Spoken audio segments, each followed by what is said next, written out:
Notre séance d'aujourd'hui, on va la consacrer à deux sujets, la digestion et les carences alimentaires. Donc, sans tarder, on va commencer notre premier exercice.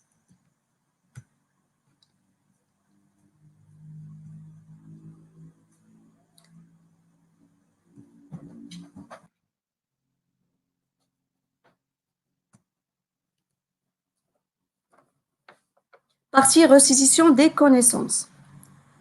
Premier exercice, remet chaque élément dans sa case. Donc, on a plusieurs éléments ici, lactose, l'eau iodée, calcium, banane, caséine, vitamine C, nitrate d'argent, les œufs, amylase, l'iode, glucose, pepsine, lipides et lactase. Et on a 4 colonnes. On va commencer par le lactose.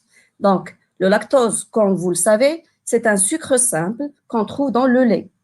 Donc, et c'est un aliment simple. On va le classer dans la case des aliments simples. L'eau iodée, c'est un réactif spécifique des sucres complexes, comme l'amidon. On va le classer dans la case des réactifs. Le calcium, bien les sels de calcium, très abondants dans le lait et ses dérivés. Donc, c'est un aliment simple et on va le classer bien sûr dans la case des aliments simples. Les bananes sont des aliments composés. Caséine, c'est le protéine du lait. Donc, on va le classer dans la case des aliments simples. La vitamine C, bien sûr, c'est un aliment simple. Nitrate d'argent, un réactif spécifique des sels de chlorure. Et comme résultat, si on trouve les sels de chlorure dans un aliment composé, comme résultat, on va avoir un précipité blanc qui noircit en présence de la lumière. Donc, bien sûr, c'est un réactif et on va le classer dans la case des réactifs. Passons maintenant aux œufs. Ce sont des aliments composés qui renferment plusieurs aliments simples. L'amylase, comme son nom l'indique, c'est l'enzyme spécifique de l'amidon. L'iode, bien les sels d'iode, on va le classer dans les aliments simples. Le glucose, c'est un sucre simple et c'est le sucre spécifique des raisins. Bien sûr, c'est un aliment simple. La pepsine, c'est l'enzyme spécifique des protides. C'est une enzyme de type protéase. On la trouve dans le suc gastrique. Donc, on va la classer dans la case des enzymes spécifiques. Les lipides, bien sûr, ce sont des aliments simples. Et la lactase, c'est l'enzyme spécifique du lactose. Donc, le résultat, et le voilà.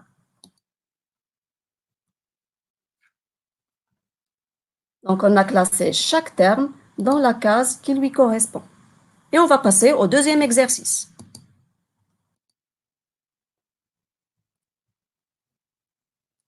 Relie chaque élément de l'ensemble A à l'élément correspondant de l'ensemble B. La colonne A, ce sont des maladies de malnutrition, et la colonne B, les carences alimentaires, c'est-à-dire le manque, ou العوز بالعربية, عوز أو نقص. Donc, أي عوز أو نقص يؤدي إلى مرض ناتج عن سوء تغذية.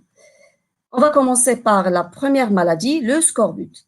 Donc, le scorbut est une maladie due à une carence en vitamine C, bien sûr. Et comme symptôme, il y a un déchaussement au niveau des dents par cause du manque de cette vitamine C. Et comment nous protéger contre cette maladie-là? On doit consommer des aliments riches en vitamine C, par exemple les agrumes, le hawamid, comme les oranges, les citrons. Bien sûr, on trouve aussi la vitamine C dans les fruits secs, le poivron, le kiwi. Pour la deuxième maladie, on a le goitre. Donc, le goitre, comme symptôme, la personne montre un gonflement au niveau de la glande thyroïdienne, ça se trouve ici dans le cou. Et la cause, c'est le manque des sels d'iode. Donc, les sels d'iode, on les trouve dans les poissons, surtout les sardines, et aussi dans les fruits de mer. Le kwashiorkor maintenant, c'est une maladie qui touche les enfants à bas âge, c'est une maladie infantile, et il se manifeste par un gonflement au niveau du ventre suite à des œdèmes. Et pour lutter contre cette maladie, on doit consommer des aliments riches en protéines d'origine animale. Donc, la cause du kwashiorkor, c'est le manque dans l'alimentation des protéines d'origine animale. D'accord? Et le kwashiorkor comme on l'a dit, c'est une maladie qui touche les enfants, c'est une maladie infantile, et surtout par la suite du sevrage, c'est-à-dire l'arrêt de l'allaitement maternel. مباشرة بعد الفطام, le sevrage ou bien الفطام.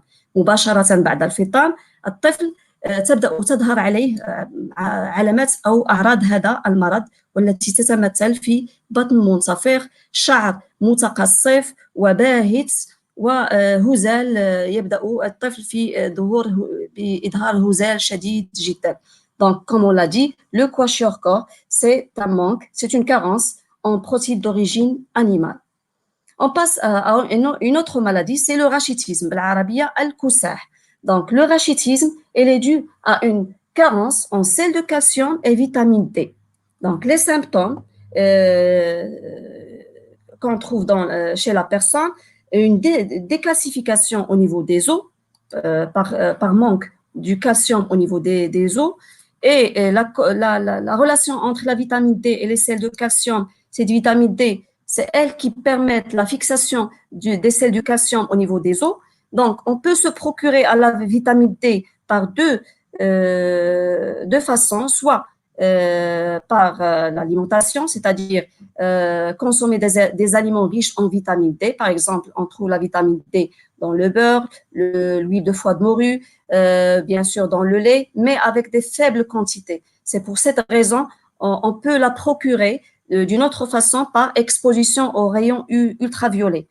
يعني يمكننا أننا نحصلوا على la vitamine D soit par la consommation يعني استهلاك أغذية غنية بلا فيتامين D ونجدها في زيت كبد الغادس، ولكن هذه لا فيتامين D كنلقاوها بكميات قليلة جدا، وبالتالي من الضروري أننا نتعرضوا لأشعة الشمس على الأقل من 10 حتى 15 دقيقة في اليوم. Bon, pour le rachitisme, on a dit, c'est une maladie qui est due à une carence en vitamine D et sel de calcium. La sclérose de l'œil. La sclérose de l'œil, donc, c'est une maladie qui est due à une carence en vitamine A. Donc, la vitamine A, on la trouve surtout dans les carottes. Aussi, on la trouve dans des fruits comme les abricots, la pêche. D'accord? Donc, sclérose de l'œil, c'est une maladie qui est due à une carence en vitamine A. Donc, on va passer maintenant au résultat.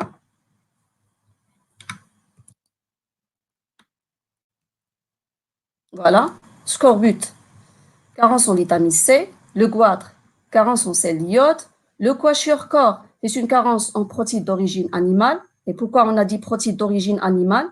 Vu leur valeur nutritionnelle, parce que les protéines d'origine animale renferment plus de types d'acides aminés essentiels à la croissance des enfants. Le rachitisme, c'est une maladie qui est due à une carence en sel de calcium et de la vitamine D. Et finalement la sclérose de l'œil est une maladie due à une carence en vitamine A. On va passer à l'exercice 3. Associe chaque mot ou expression à les définitions qui lui correspondent. On a les sucs digestifs, duodénum, mastication, tube digestif. عصارات هضمية 12 المضغ والأنبوب الهضمي. La première phrase, mécanisme permettant de couper et broyer les aliments avec les dents. Bien sûr, c'est la mastication. Deuxième phrase, ils sont produits par les glandes de l'appareil digestif. Bien sûr, ce sont des sucs digestifs, عصارات هضمية, à savoir, on a la salive, le suc gastrique, le suc pancréatique et le suc intestinal. 4 عصارات هضمية، اللعاب، العصارة المعدية، العصارة البنكرياسية والعصارة المعوية. Troisième phrase, formée par une succession d'organes à travers lesquels passent les aliments. Bien sûr, c'est le tube digestif. Et finalement, la première partie de l'intestin grêle où s'effectue la simplification de tous les aliments, c'est le duodénum. Et c'est le lieu de rencontre de tous les liquides physiologiques, à savoir la bile, safra, sécrété par le foie et emmagasiné dans la vésicule biliaire. Le suc pancréatique, العصارة pancréatia, bien sûr, التي تفرز من طرف البنكرياس, et le suc intestinal. Donc, tous ces liquides physiologiques se rencontrent au niveau du duodénum. Et là, tous les aliments finissent leur simplification moléculaire pour donner des molécules réduites qui vont passer bien sûr directement vers le sang et la lymphe. On va passer pour voir les résultats. Mastication, mécanisme permettant de couper et broyer les aliments avec les dents. Suc digestif, ils sont produits par les glandes de l'appareil digestif. تفرز من طرف غدد الأنبوب الهضمي أو عفوا الجهاز الهضمي. Tube digestif, c'est-à-dire l'anboub الهضمي, formé par une succession d'organes à travers lesquels passent les aliments, et duodénum, la première partie de l'intestin grêle, الجزء الأول من المعدة الدقيق, où s'effectue la simplification de tous les aliments. On va passer à un autre exercice. Quatrièmement, donner l'enzyme spécifique de chaque aliment simple. La première colonne concerne les aliments simples, la deuxième, les enzymes spécifiques. Pour le maltose, l'enzyme spécifique est la maltase.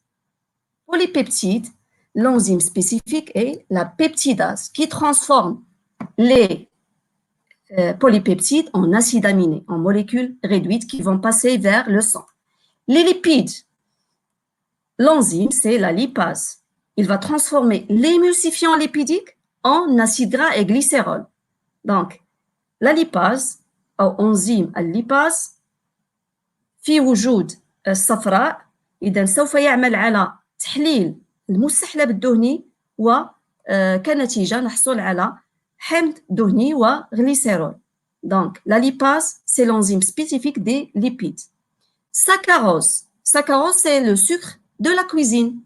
D'accord? Et l'enzyme spécifique du saccharose est la saccharase.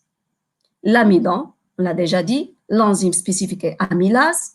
Et pour les protides, l'enzyme spécifique, c'est la protéase. Et on trouve la pepsine comme type de protéase, mais sécrétée au niveau de l'estomac.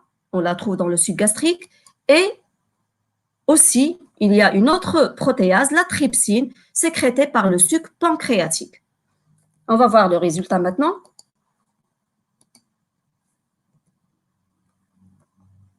Bon, maltose, on a l'enzyme maltase, polypeptide, peptidase, lipide, lipase, saccharose, saccharase, l'amidon, amylase et protide, protéase.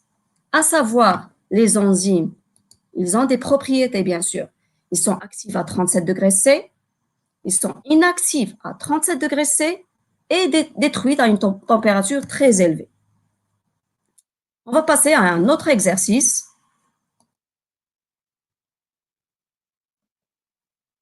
Le document ci-contre représente le schéma de l'appareil digestif chez l'homme.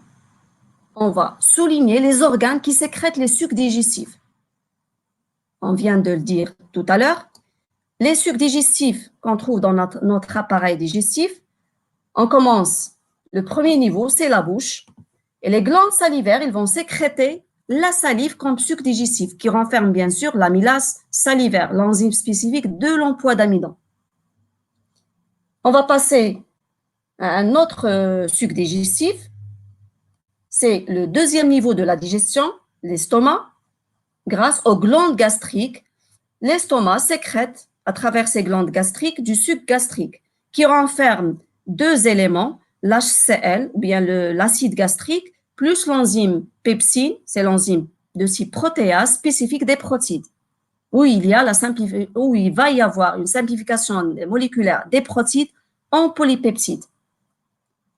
Il y a un autre suc digestif sécrété par le pancréas, le suc pancréatique qui renferme des enzymes spécifiques de tous les aliments simples. Et aussi l'intestin grêle, où il sécrète à ce stade, ou bien à ce niveau, l'intestin grêle, grâce aux glandes intestinales, il va sécréter un suc intestinal qui renferme bien sûr des enzymes spécifiques. Pourquoi on n'a pas dit la bile? La bile, ce n'est pas un suc digestif car il ne renferme pas d'enzymes spécifiques. La bile est un liquide physiologique sécrété par le foie et emmagasiné dans la vésicule biliaire. Mais la bile, il joue un rôle très important dans la digestion des lipides. Il facilite leur transformation en émulsifiant lipidique. الصفراء ليست بعصارة هضمية. لماذا؟ لأنها لا تحتوي على أنزيمات، والصفراء هي مفرزة من طرف الكبد وتتجمع داخل كيس المرارة، ولا تحتوي على أنزيمات، ولكن لها دور جد مهم في هضم الدهنيات، لأنها تحول الدهنيات هذه الجزيئات المعقدة إلى مستحلب دهني لكي يتم تحليله بسهولة من طرف الليباز، وهي الأنزيمات النوعية الخاصة بالدهنيات التي ستحولها إلى حمض دهني وغليسيرول، acide gras et glycérol. Voilà le résultat.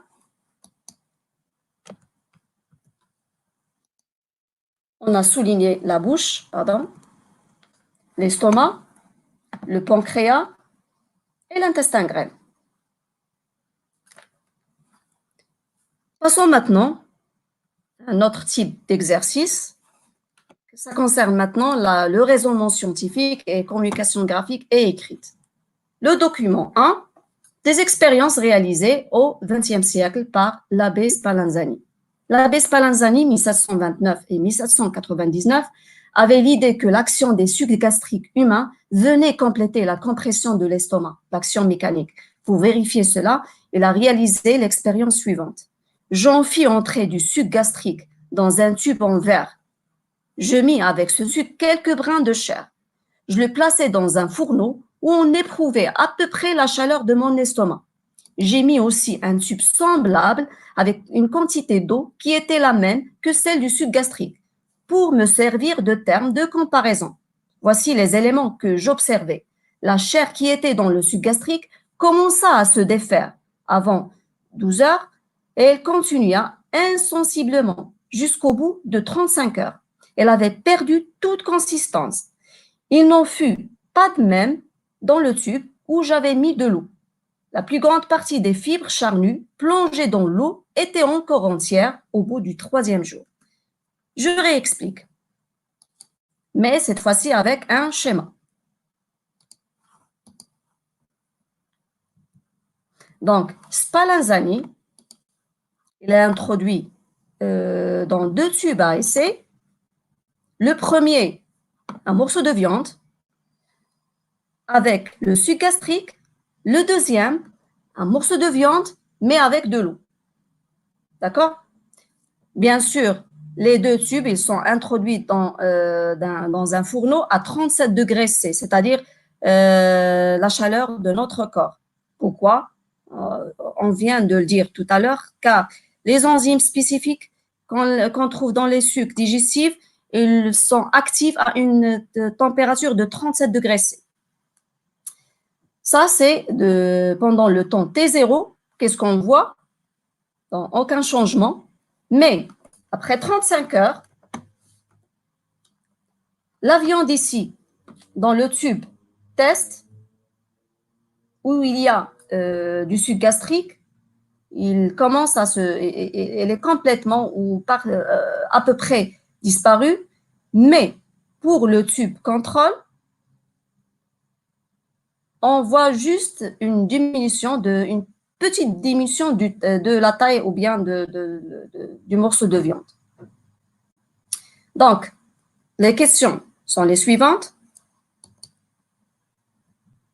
Reformuler l'hypothèse de Spallanzani.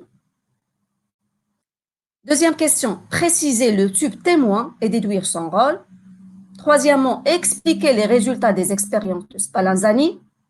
Et d'après les résultats d'hypothèse que vous avez formulés, est-elle vérifiée et justifier votre réponse? Donc, on va commencer par la première question. Reformuler l'hypothèse de Spallanzani. C'est-à-dire, Spallanzani, il veut savoir quoi à travers cette expérience-là. Donc, comme on l'a déjà dit, l'action mécanique seule ne va pas transformer les aliments en molécules réduites. Toujours, il y a de la digestion chimique, comme a dit Spallanzani. C'est pour cette raison qu'elle a introduit le morceau de viande plus le suc gastrique pour voir si l'action chimique elle est toujours présente pour la transformation des molécules complexes en molécules réduites. Il a choisi ici viande et suc gastrique. Et on sait que la viande, elle est riche en protéines. Et le suc gastrique, il le simplifie les protéines en polypeptides. C'est pour cette raison ici, dans le tube test, le morceau de viande est complètement digéré. Par contre, pour le tube contrôle, et ici c'est le tube témoin, le morceau de viande n'a pas subi un grand changement. Donc, cette réaction de Spallanzani nous a montré que la digestion chimique ou bien la digestion mécanique, il facilite la digestion chimique, mais la digestion chimique, elle est indispensable pour la transformation des grosses molécules en molécules plus petites et plus réduites. J'explique, mais cette fois-ci en arabe. الهدف من تجربة سبالانزاني هو معرفة دور الهضم الكيميائي. بدون هضم كيميائي الجزيئات الضخمة لا تستطيع لوحدها c'est-à-dire في وجود الهضم الميكانيكي أن تتحول إلى جزيئات بسيطة مختزلة. وعندما نقول جزيئات بسيطة مختزلة هذه الجزيئات سوف تمر بسهولة نحو الدم واللنف في حين الجزيئات المعقدة لن تستطيع المرور إلى الدم واللنف. لهذه الغاية قام سبالانزاني بوضع أنبوبي اختبار. الأول يحتوي على قطعة لحم في وجود الماء والثاني قطعة لحم في وجود عصارة معدية. ونعلم أن العصارة المعدية تحتوي على الأنزيمات الخاصة بهضم البروتيدات. وعندما نقول هنا قطعة لحم يعني نخص بالذكر البروتيدات. في نهاية التجربة بعد مرور 35 ساعة لاحظ سبالانزاني أن الأنبوب الذي وضعت فيه العصارة المعدية قطعة اللحم قد تحللت تقريبا بالكامل في حين قطعة اللحم التي وضعت في الأنبوب في وجود الماء فقط قد تقلصت قليلا فقط. وبالتالي استنتج سبالانزاني هنا أهمية الهضم الكيميائي. On va retourner maintenant aux autres questions. Préciser le tube témoin et déduire son rôle.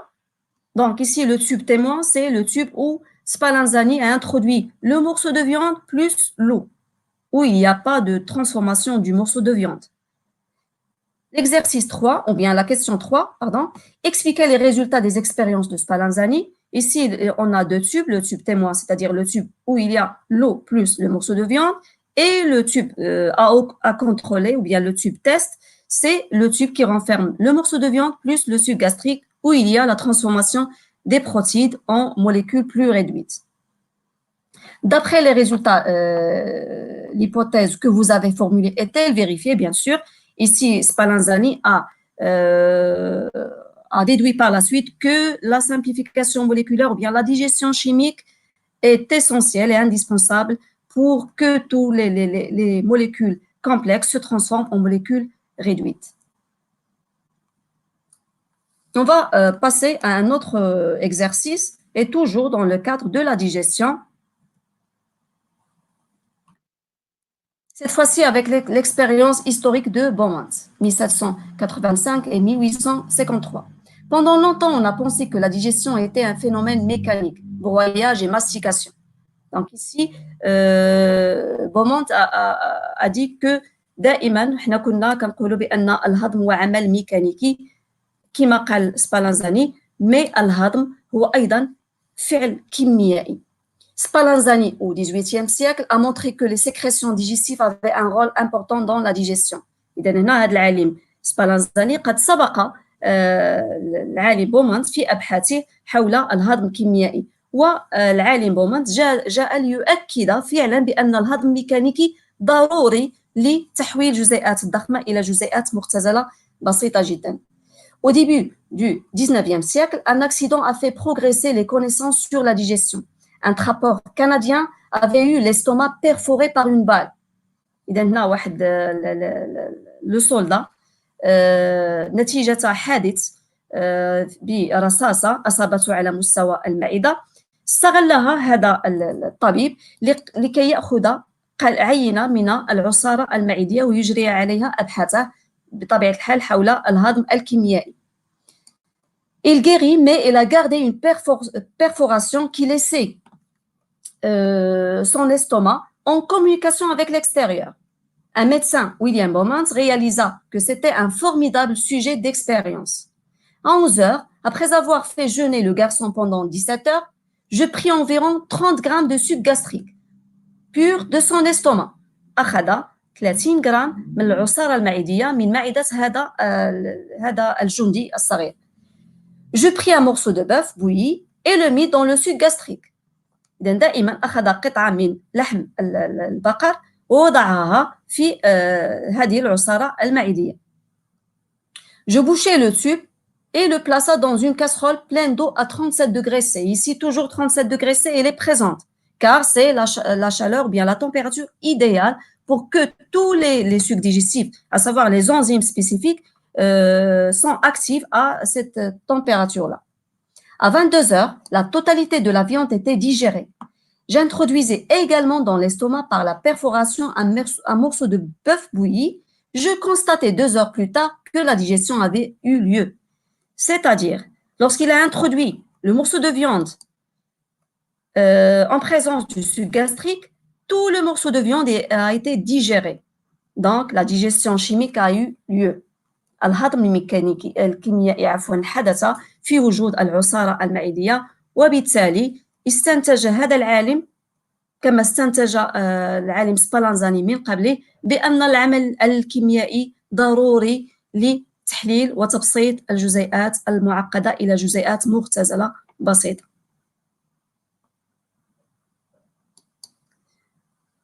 Bon, notre séance est terminée. On va se voir à la prochaine. Merci.